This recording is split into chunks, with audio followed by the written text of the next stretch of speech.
একসময় এক সবুজে ঘেরা গভীর বন ছিল। সেই বনে থাকত হরিণ, হাতি, বানর, খরগোশ আর নানা রঙের পাখি।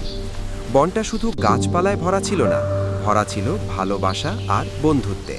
একদিন বনে ভয়ঙ্কর খরা দেখা দিল। নদীর পানি শুকিয়ে গেল, ফল ফুল পাওয়া কঠিন হয়ে পড়ল। সবাই চিন্তায় পড়ে গেল। তখন বনের সবচেয়ে ছোট পাখি টুনটুনি সবার সামনে এসে বলল। আমরা যদি একসাথে কাজ করি তাহলে নিশ্চয়ই উপায় বের হবে। হাতি বলল, আমি আমার শক্তি দিয়ে মাটি খুঁড়ে পানি বের করার চেষ্টা করতে পারি। বানর বলল, আমি উঁচু গাছে উঠে দূরে কোথাও পানি আছে কিনা দেখে আসি। আর খরগোশ বলল, আমরা সবাইকে খবর পৌঁছে দেব। সবাই যার যার কাজ শুরু করলো। বানর দূরে একটি ছোট ঝর্ণার খোঁজ পেল। হাতি সেখানে গিয়ে মাটি খুঁড়ে ঝর্ণাটাকে বনের দিকে প্রবাহিত করল। পাখিরা আকাশে উড়ে আনন্দের গান গাইতে লাগল। ধীরে ধীরে আবার বন ভরে উঠল প্রাণে।